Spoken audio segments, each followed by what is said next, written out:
Yes, my name is Joe Carr. I'm a member of the class of 1983. There are three of us here, Therese, Riley, Bob Ferreira, and me. I work in the college's marketing and communications office, and our guest today is Father James Cuddy, PC's Vice President for Mission and Ministry. We have a lot we can talk about with Father, and we look forward to your participation as we go along. Father joins us, as you probably know, or perhaps know, from California, where he's in quarantine as he prepares for service as a U.S. Navy chaplain aboard the USNS Mercy. The Mercy is one of the 2,000-bed hospital ships being used to help with the medical management of the coronavirus crisis. Father, we trust all is well with you. What is your day-to-day like right now? Thanks, buddy. Well, every day the same, Joe. Let's see, we had some Zoom meetings for the college, and I got a couple other meetings as the day goes on, but I just sort of sit here. We're not allowed to break the threshold of our room, so somebody brings food to the door and knocks. I eat it ravenously. I'm like a raccoon at a trash can, and I'm making all sorts of grunts and noises and all that. It's starting to get primal. I started talking to my lamp. I'm about 12 hours away from Tom Hanks and Castaway right now, but we're getting there. What's your best guess as to when you'll be moving to the ship? Fingers crossed. There's a push to get me out there on Saturday. I can be there for Easter Sunday. That's the hope. If they keep me the full 14 days, it'll be an additional week. But this is kind of embarrassing. This has gone up to flag level, which is to say that there are admirals considering the request as if they don't have more important things to do. They've got this on their desk. Can we get the Catholic priests on board for Easter Sunday Mass? So hopefully, stand by. We're hoping today there's an answer on that request. It's amazing how fast this came up. We were planning this event last week, and we did not expect you to be going to California, and you got orders to go basically the next day. Yeah, I got a call on Tuesday morning. I got the orders on Wednesday, and I travel on Friday, which was its own thing. Thank God the friars at the college are doing well, and we were early adopters of the social distancing stuff, which for many of us is great because, frankly, we don't really care to be within 6 feet of each other anyhow. But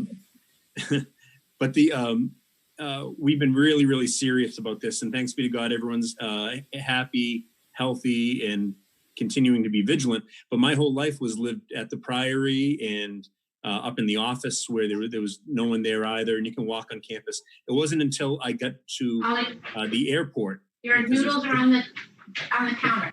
Commercial travel, good. Grab the noodles on the counter, please. There's commercial travel. There was nobody at the airports. It was the first time I actually had, kind of a real queasy feeling, that the recognition that the whole world is really, it really shut down. And there was a continuous voice on loop at TF Green Airport in Providence for all arriving passengers. Welcome to Rhode Island. You are all instructed by law to enter into a mandatory 14-day period of quarantine. And it kind of kept on going on loop. And it was, and I feel like the strange dystopian world we had entered into. For the record, I don't know if that's a proper use of the word dystopian. I feel like it is, though. Sounds pretty close. That's good. Sure. Only commissioned last year, so called into service here pretty quickly. It was October 18, and I was thinking about that yesterday. I pushed through chaplain school with a little bit of aggression because they could have done it 2 summers, and so if I hadn't done that, I'd still be they wouldn't have been able to send me out. So I'm happy to have kind of been aggressive. I'm really grateful to the college because with the support of Father Shanley and Father Sicard, I was able to take a full 2 months last summer to be away and take care of all of this stuff. So I'm the beneficiary of a lot of graciousness and blessings from the college. What is it that inspired you to pursue this ministry? There's a tremendous need out there, Joe. You and I talked about that on the podcast a little bit, a million years ago. There are 850 Navy chaplains, and we cover all of the Navy, of course, but also the Marine Corps as well as the Coast Guard. And of the 850, and we need about 1,000 to do full coverage. But of that 850 right now, there are only probably 50 Catholic priests. And of the 50, 15 of us are reservists. So only 35 active duty Catholic chaplains all over the world to cover down on the sailors, Marines, and Coast Guardsmen. And, you've got an awful lot of people who are in the midst of doing a lot of things that no one really wants to do, and they're duty bound, and they love their country, and they love their brothers and sisters, and are concerned for the world. And, and a lot of these folks have to do things and see things that really no one should ever have to, especially young people, and, and not to sound overly spiritual here, but we get a lot of people who need Jesus and who need to have an encounter with the Lord, who are asking questions, trying to make sense, of what they're doing, what they're seeing, of their own lives.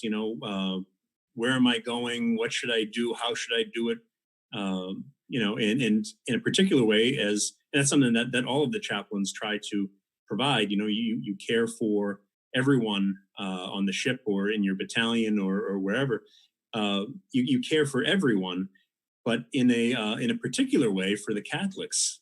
These folks need the consolation of the sacraments, and so the question was, why did I want to do this? Well, I've got a deep love for the men and women in uniform, and a deep appreciation of what they all do every day, and kind of think that everyone should do their part and do whatever they can.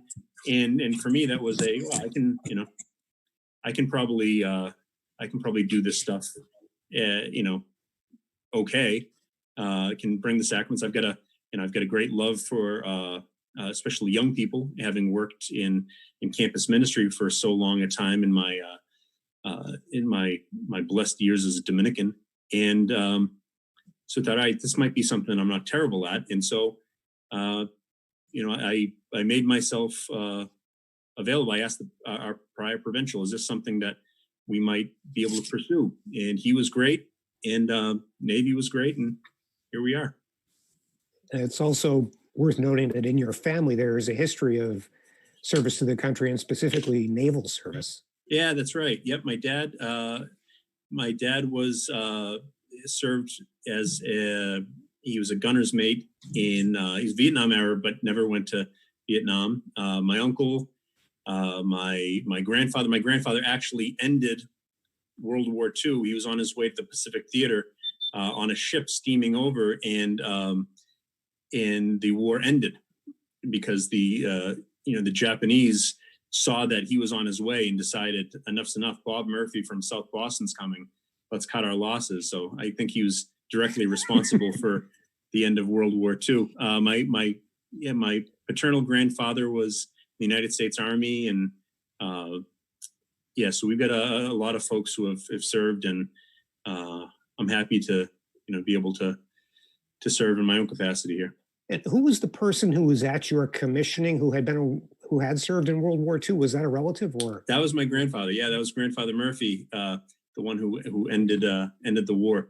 That was a pretty big deal. To have a lot of Navy and Marine personnel there. I mean, nobody appreciates the greatest generation, and those who served, especially, like those who are serving now. So it was neat to see my grandfather come in and receive that kind of reverence and appreciation. And we all have it for him, but it was nice to see even strangers kind of light up and go up and kind of gravitate to him, Yes, indeed. Thank you.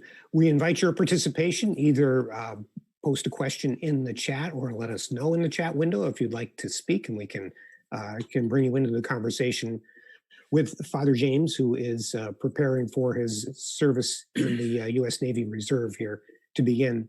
Well, it has begun, but to move on to the hospital ship off Los Angeles in just a couple of days. What are you hearing, Father, about the conditions on that ship? I know they've already begun taking in some patients, and is it still the plan to take care of patients who are not suffering from COVID-19?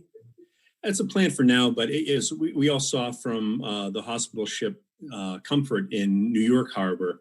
That's all subject to change. The mission initially was to support non-COVID patients in order to free up personnel and medical facilities on shore and let these unbelievable doctors and nurses and and paramedics and EMTs to really devote themselves to the eradication of the virus on shore in the regular hospitals. That was Father James has. Sorry. Yeah, that lasted a little while in New York until they realized that what was needed then was care of COVID positive patients on board. So, they adjusted the mission. Right now, we're in what's sort of like a soft opening on board the Mercy now, because this is the first time these ships have ever had the mission to care for civilian patients in this way. So they're working on coordinating efforts with local hospitals. They're working on what the protocols look like from, so-and-so is sick. How do they get on? What resources can we provide? And what's the onboarding process look like? And so all of that's happening in sort of a small kind of slow ways, anticipating that things will pick up significantly over the days to come. So it's actually not an awful time to be quarantined. We're all sort of getting ourselves prepared for whatever might be coming. And then, you adjust accordingly. So maybe the mission continues the way that they've laid it out. That's great. Because that means that things haven't been, LA doesn't get overrun. Maybe, you have to adjust and accept COVID positive patients. Maybe LA is taken care of really well, but this other city someplace else really needs help. So everyone hold on to something and the ship goes someplace else. I think there's a lot of flexibility built into the mission to respond as needs emerge. Do you have any sense of how many chaplains will be on the ship? There are 4. Yep. There's it started with there were going to be 2, and then the people, the Mercy doesn't have a regular full-time crew. And it's when it's activated, there are different elements pulled from different places in the fleet. And so, the command comes from here, the medical side comes from there. And the medical side brought with them 2 of their own chaplains, along with somebody from the command side. So there'll be 4 of us. The senior chaplain is a Lutheran. The medical side chaplains there's a Methodist and a non-denominational chaplain, and then myself. And then that care will be to the not just the patients, but the doctors, the nurses, the staff, anyone who's on board, which is a pretty great thing.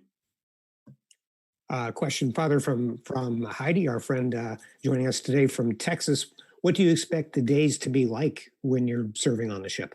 Right now, they're working 12 on, 12 off. So they're kind of rotating through in shifts, and everyone gets 12 hours overlapping. And briefly, the life of Navy chaplains is 4-part. It's provide, facilitate, care, and advise. So you provide religious services to those who of the same faith. So I'll be, I anticipate celebrating daily mass and being able to bring communion to those who are unable to attend mass.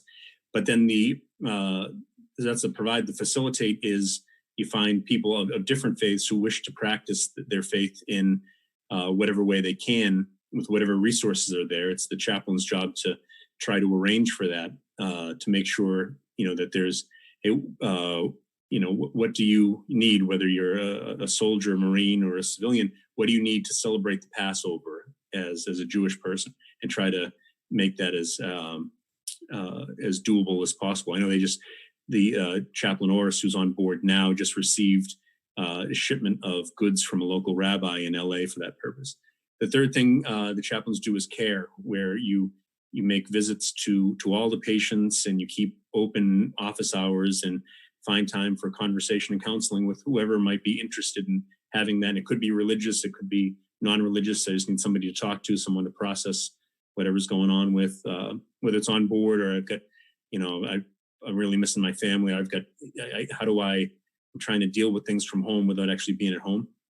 And the fourth element is to advise, where the chaplain has the ear of the commanding officer to sort of say, hey, here's what we're seeing on the ground or on the deck, as it were, with different people we're talking to. And then, the commander gets good guidance from a number of different people that help him to be able to adjust whatever the day-to-day plan might be for the ship. So that's it. Provide, facilitate, care, and advise. And that'll be, we'll see how that manifests itself in this particular situation.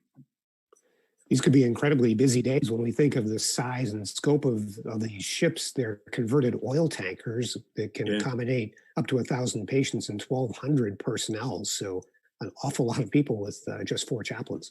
They're big uns. Yeah. Sure.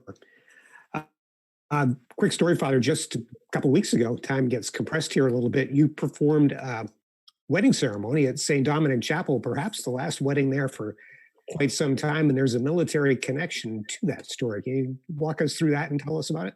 That's great. Yeah, that was awesome. Ryan Frazier and Emma Beer of class of 2015, unbelievable students, terrific students. I was chaplain when they were here.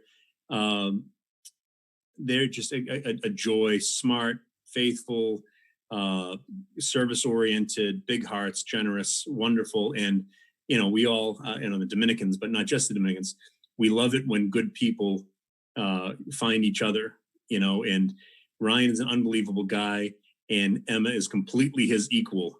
And to see that the two of them start to date and fall in love is a great source of joy. And so the fact that they're going to be able to celebrate the sacrament, do it at St. Dominic Chapel, where so much of their relationship was such a big part of their relationship, was a great joy. But all that winds up getting thrown for a loop, where with 2 weeks to go before the wedding, things really started picking up on the coronavirus front, and we're anticipating that you might not be able to have the wedding that you've planned and that you've dreamed of. So stay tuned. They made it very, very clear 2 weeks out that if there was any way that they could have their wedding at St. Dominic Chapel, that was the most important thing for them. They wanted to receive the sacrament, and they wanted to be at St. Dominic's, and said, all right, we'll be flexible with whatever we have to do, which is dynamite. And so, unfortunately, day by day, as things started getting, restrictions started getting tighter, I said, all right, well, you can't do 160 guests. It's limited to 50. Okay, we'll do 50. And then a couple of days later, it's down to 25, and it's down to 25. Then it's the Diocese of Providence says we can't have a full mass, but you can celebrate the sacrament within the context of a liturgy of the word. And so, okay, we'll do that. Hey, the 2 priests that you had to originally ask to celebrate the wedding, which, by the way, was not me. No offense. I mean, I don't know. That's a whole other thing. I still have my feelings hurt.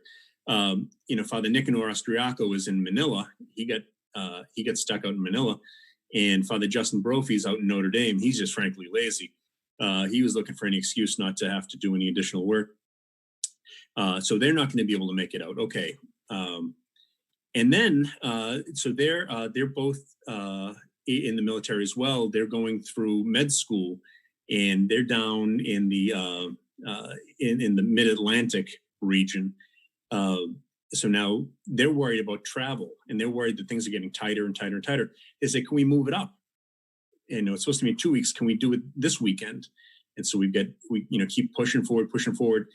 And so we're set to do it on Sunday, just about 8 or 9 days after we had this first conversation. And then we got word from the state that gatherings of 10 and 10 only were acceptable. And so they had to pare the list down about 12 hours before. And so we wound up having the couple for 2, the witnesses, best man, maid of honor, that's 4, 2 sets of parents make 8, the priest is 9, and the photographer is 10. perfect. Social distancing, all sorts of cameras set up for FaceTime. Had an unbelievable, beautiful ceremony, the most beautiful wedding that I've had since I married Joseph Sustar back in 2006. Joe's on the call if anyone didn't see that. And it was perfect. It was wonderful. And they had did pictures on campus, went down, they had their first dance in Harkins Hall. You're My Best Friend by Queen, if you're interested. And then we did a cake and champagne reception in my conference room. And they were just so excited to celebrate the sacrament. And there was so much love and so much joy and so many blessings there present. It was one of the greatest honors that I've ever had, to be able to participate in that. And my whole thing is like, I've said this before to you, Joe, I've got my whole life, I've got the best seat in the house for so many unbelievable things, to see what God is doing and see how many great folks, how they respond well to God's grace. And it's a great gift on my part. So yeah, that was the wedding a couple of weeks ago. Hopefully it's not to last for a long time. That's right. You are the self-described happiest Dominican in the world. So I am, that, but right? But honestly, Joe, there are a lot of miserable Dominicans. So it's the field wasn't all that competitive. Context is always important, isn't it? Father James has been vice president for mission and ministry for almost 2 years, having previously served as chaplain for 7 years. And in between, he was the pastor at St. Joseph Church in New York City for 2.5 years. So let's turn our attention and now, Father, to this being Holy Week. What's your advice to the faithful with regard to worship during these times? None of us have ever experienced this, and the separation from our faith communities is a difficult thing. Joe, I want to point out a fact that now that you say it like that, I can't hold a job, huh? I'm good for 2 years here, 2 years there. I'm gonna think on that later. Well, it strikes me. You had Dominican priest, full-time job, college vice president, full-time job. What else am I going to do? Well, why don't I become a Navy officer? On top of that. So it's so I can pick and choose the Zoom meetings that I can take and which ones I can get out of with a great excuse. Oh no, I'm sorry, I can't do that. I've got Marines to take care of. It's I always look for the best excuse to get out of work, Joe. Anyhow, the advice for Holy Week, yeah.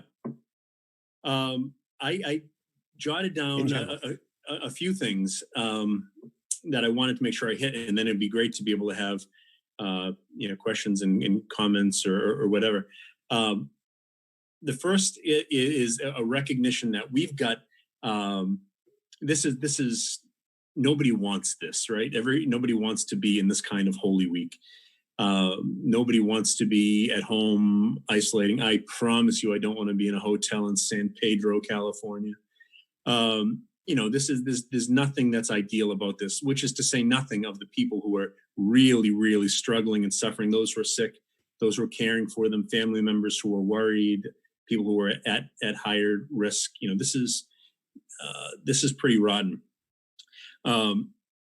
So the first thing is a recognition of the nature of Lent as on the whole, and Holy Week in particular, and that is we go all the way back to Ash Wednesday, and in the first Sunday of Lent, we get the gospel was Jesus going out in the desert, 40 days, 40 nights, fasting, praying, and the Lenten invitation is one where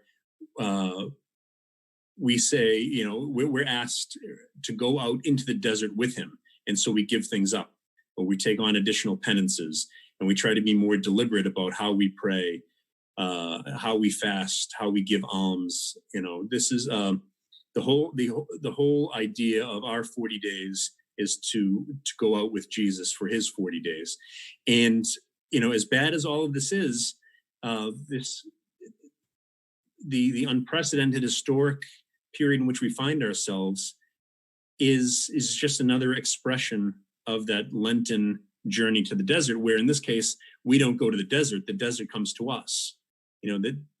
Look around, like it or not, you're in the desert, separated from family and friends, the ordinary flow of life, separated from any number of things that make life ordinary and oftentimes make it good, right? And so that there's this is a time where the world has provided an opportunity to have an all-encompassing Lent and an all-encompassing Holy Week, where we don't have to just, I gave up this thing, but the rest of my life looks the same. Nothing looks the same now, and that can be of spiritual value. So there's the first point. The second one is, here's an opportunity that we have, and again, it's trying to emphasize the positive here, to see opportunities in the midst of crisis. It's an opportunity to make good use of time. A lot of us have more time on our hands than we would have before. But it's super important to be really deliberate. It's easy to lose a whole day when you're binge watching the Tiger King. Is that what that was? Yes.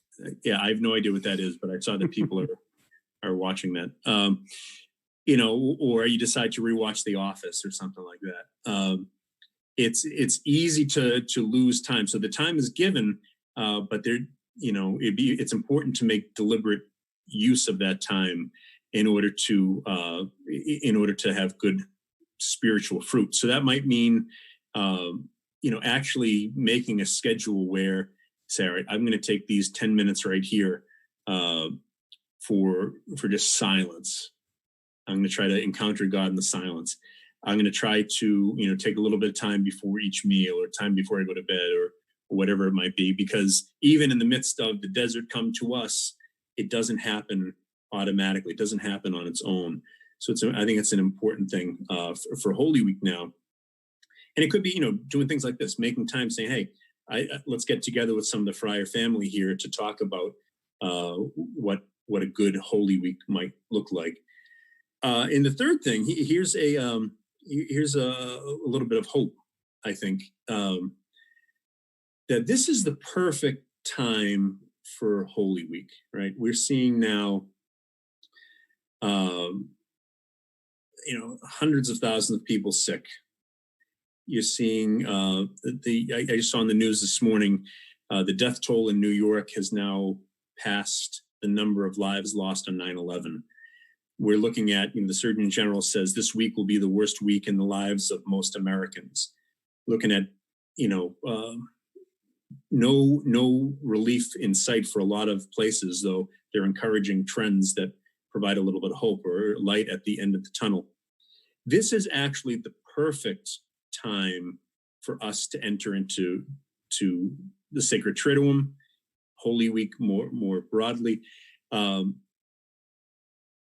because this is the whole story of Holy Week, whole story of Lent, the whole story of Christianity is really one that can take on a different light in the situation in which we find ourselves, right? So that is, it's a passing from darkness to light, right? So you go through Jesus' triumphal entry into Jerusalem on Palm Sunday, only to find his betrayal, his condemnation, his suffering, and his death. And that death gives way to the resurrection and new life. This is exactly what we need to hear now. And this isn't just our story, by the way. This is the story of our Jewish brothers and sisters as well. The story of the Passover. You've got the Hebrews, the Israelites suffering in slavery in Egypt, and finally finding deliverance. And the whole story of Passover is that passing from slavery to freedom, the fulfillment of the promise of God giving them a land to enter and occupy as their own. You think of the long suffering that the Jewish people had experienced, waiting. How long, O Lord? When will deliverance come? Placing their trust in the Lord that, in spite of every sign to the contrary, that the promise would be fulfilled as God had always intended. And that's and the Christian people take up that story and that narrative with the Passion of Christ, which is the ultimate story of death giving way to life in the most unexpected way, and light dawning in the darkest time, and that this is something that we desperately need, because you look around and there's an awful lot of darkness, and there are an awful lot of people wondering where God is, and there are an awful lot of people asking with plaintive cries, Lord, how long? And this is, in God's answer to all of that is a perfectly timed Holy Week. So that's it's my third little bit there.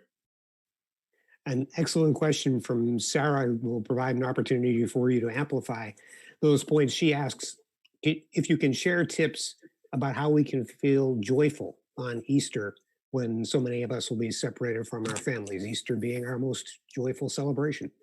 Yeah. I've really been struck with. All right, so I've got you on what is it, on speaker view, Joe? So I just see you. I don't know how many people are here. I don't know who's here, and so I run the risk of embarrassing myself in front of people. I'd rather keep up an image in front of. I think we're all among friends. All right, I've had these. I've cried a lot over the past couple weeks, and it's stuff like where you see you see stories of families kind of being separated, and you hear about people who are, they loved ones get rushed into the hospital and they're not able to be there with them, or God forbid, cases where people have passed away and they don't have a spouse there to hold their hand, and just awful stuff. And to see, my sister's an ER nurse, to see what she and so many of her unbelievably brave colleagues are doing, and I'm talking to her and I'm kind of filling up on the phone. And then you see on the other side, these joyful expressions. And to Sarah's question here, like you see what people are doing to try to connect with each other. There's the, I don't know if people probably watch, or at least you're aware of the John Krasinski thing, Some Good News. It's getting 15 million hits, 2 episodes where he just goes in and highlights good things that are happening in the world, and good luck getting through that without getting the weeps. It's like you see there's one, let's see, there was a husband who is visiting his wife who's got Alzheimer's in the nursing home, and he's visiting her through a window, and he's singing Amazing Grace, and he's going to come on, and she picks up, and they're singing together, and it's the most beautiful thing in the world, And so, a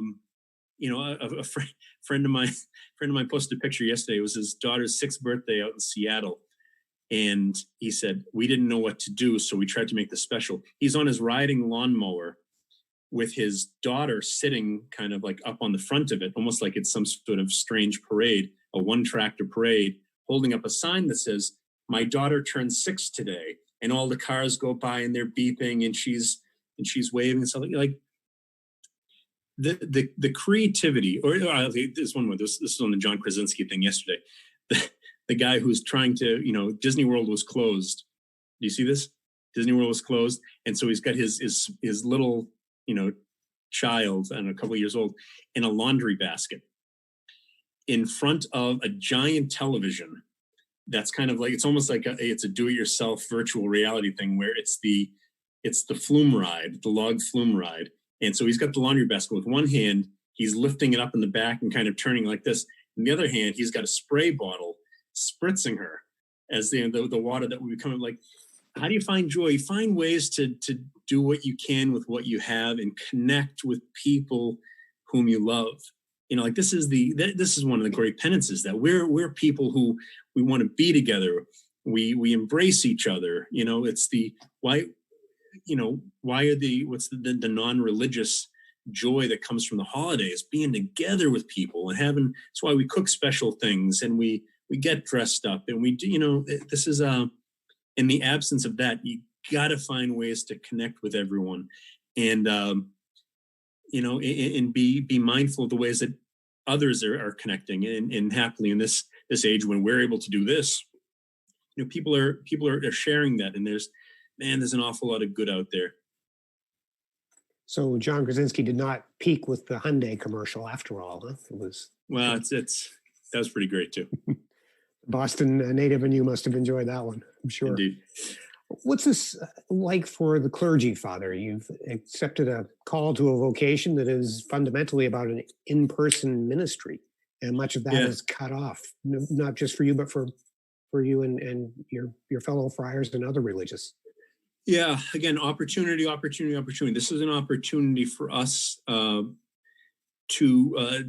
have a deeper appreciation of just how much we love the people entrusted to our care, a deeper appreciation of the things you take for granted.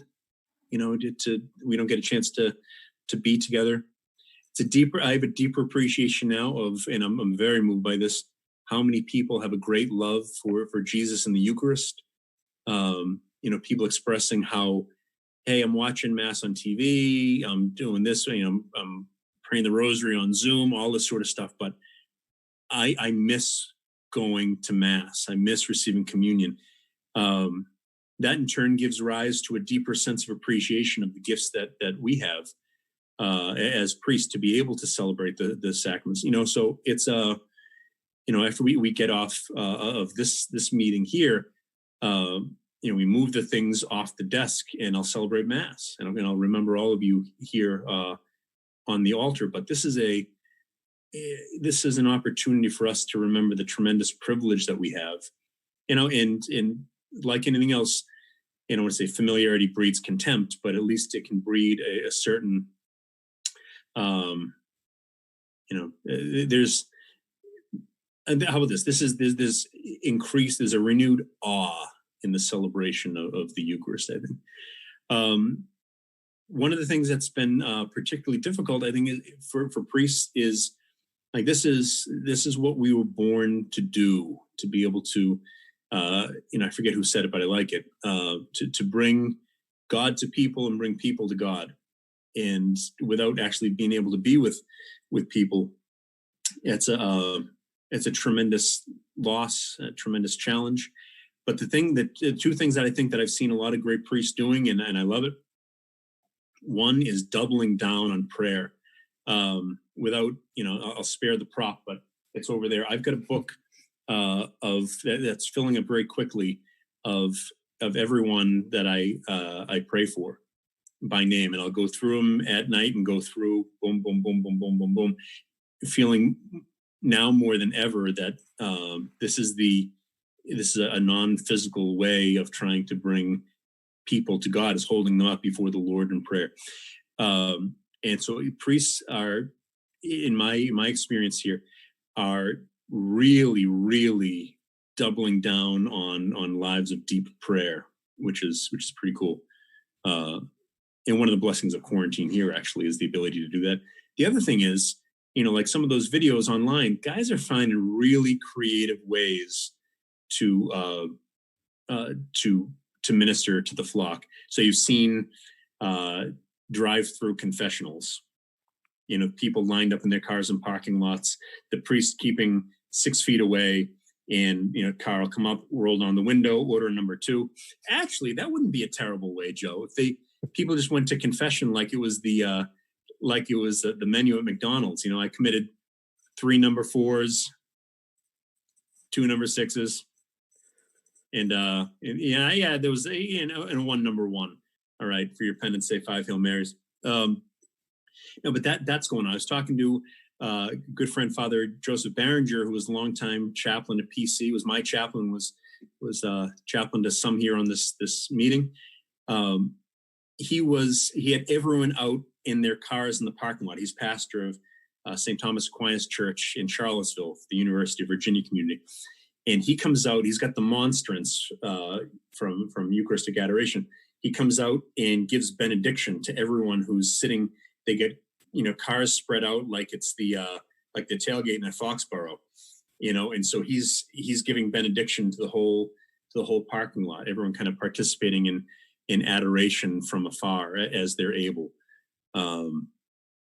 There's last night we prayed, there were about 40 of us on a call with a lot of students praying the rosary on Zoom, so priests are fine in a way, and it's you know, it's pretty cool to see that and to steal some of their ideas. By the way, to our friends joining us in this meeting, if you'd like to share something about what you and your families might be doing this week, we'd love to hear from you about that. Put it in the chat, or just note in the chat that you'd like to speak up, and we'll bring you right in. Incidentally, we are going to provide online streaming of Triduum services beginning Thursday with Holy Thursday service at the Priory Chapel. So Holy Thursday, Good Friday, the Easter Vigil on Saturday, and then Easter Sunday Mass on Sunday. I just put the link in the chat to the website. They're also set up as Facebook events. So I'll actually be doing that myself, Joe. I'm going to be streaming in with everyone else. Oh, good. Yeah, good. This is a collaboration with the great people at St. Pius across the street. So that the congregation from St. Pius will be joining us for these services, and it's a great opportunity for all of us. I'm really happy to be able to do it. And incidentally, it was Father James's idea. So it's all. Yeah, little did I know. I thought I was going to be intimately involved. Now I'm a spectator. You got the ball rolling. So that was the big thing. How things change. That's for sure. From a college perspective, Father, how can PC emerge from this as a stronger, perhaps more united community? Well, I think relationships have all changed here, and I don't think, and I think a lot of cases for the better. Where we're becoming more aware of the needs of other people. In particular, I was thinking about this morning on a different call. You see that, first of all, our faculty has been unbelievable in this crisis, as teaching has gone remote, in finding ways to best use technology and finding ways to be supportive of students. The students have let us know just how happy they are with their professors by and large, and it's wonderful. But some of the things that our faculty and staff are starting to identify is the struggles that some students might have. So you've got not everyone has the same resources to engage in this kind of learning, this remote learning, as well as others. So, for example, it looks like you're in a room by yourself. I'm in a room by myself. We got a lot of students who don't have that. They'll go home to a crowded house, and in order to get a little bit of quiet, they're sitting on the side of the tub in the bathroom, to take their class. Or there's not everyone's got a laptop. Not everyone's got ways of connecting. There's limitations there, and so there are efforts on the part of those who are working with students, faculty, and staff to try to make whatever accommodations possible and make provision for whatever needs might be there. That's I think that's one of the fruits that's come out of this, is we start to know each other better, and say, all right, well, how can I make life a little bit easier for a fellow student, for a fellow faculty member, for as a teacher, as an administrator, how can I be of service to somebody who needs a little bit of help?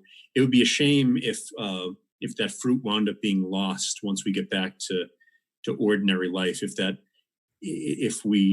sensitivity was dulled, I think that's one of the ways that PC can come out of this stronger, is with a heightened sensitivity to the needs of those all around us, which are so often invisible, whether it's we don't see it with our own eyes, or we try to conceal whatever needs we might have from others. A lot of that has been stripped away, and that's a good thing, I think. Bill and Jane, great friends of the college, great alums from Illinois, with us today, checking in with a question. You may not know the answer, but it's a great question. How long do you think you'll be gone? My orders are for 2 months. And so May 31st, they expire. But it's, if the reevaluate the mission in mid-May, and if more is required and they want to keep me on, they can certainly do that. If they say, hey, we're all good, there's no more work, God has miraculously rid the world of the COVID-19 virus, then I'll be home sooner. So that's the working date, and that's what we told my parents. Anyhow, was May 31st. Stay tuned, though. It sounds good. Yeah. By the way, I hope Bill and Jane will forgive me being a parochial New Englander. It's actually Ohio, not Illinois. I apologize for that. It's all the same west of the Hudson, Joe. So we appreciate the question, and thank you for being with us today. Yeah, that's got to be tough, Father, not really knowing, of course, but that's, as you said, when we talked about your call to this ministry last fall, that this is what you signed up for. And nobody really knows anything, though, right, Joe? Like we, go ahead and make God laugh, tell him your plans. So I don't know. That's my own version of it. Nobody really knows anything. That's all right. God's in control. That is a great perspective. So we're just about ready to let Father go about his business for the day here, if that's okay with everybody. If you have anything you'd like to throw Father's way before we wrap up, please do so now. I'm going to get back to the lamp here. Yeah. That's right. I get a whole day left of talking to inanimate objects. Have you given the lamp a name yet? Lampy. Okay. I actually have. It's Lampy, of course. So, Father, I was reading earlier this week about Pope Francis at Palm Sunday Mass, and took a quote from part of what he said. May we reach out, Pope Francis said this, may we reach out to those who are suffering and those most in need. May we not be concerned about what we lack, but what good we can do for others. And it strikes me that that's what you're doing. And we are really proud of you and thankful for your service to the country and to the people who need you most. So I appreciate that, Joe, but I'm sorry, I'm not, I never let you get the last word. How much I and we all appreciate what you and your team are doing in making, one of the great things about Providence College is a visit to campus and the ability to be there, and the way that you all have brought Providence College out to the world. And for anyone who doesn't know, this team is working so hard every day. What you're able to do in organizing something like this, we're all grateful for the great work that you do. Oh, thank you. We all owe Sarah Ferretto thanks for putting this one together and for managing it. Sarah from the Alumni Relations team, really a great job here. This has been a wonderful conversation. We appreciate everybody's participation. And Father, maybe after things get settled, we could catch up with you again in a few weeks, perhaps. Look forward to it. Thank you, Father. And thank you all. All right. Happy Easter, everybody. Bye-bye. Everyone, happy Easter. Rah. Mom. Happy Easter, everybody. Mom.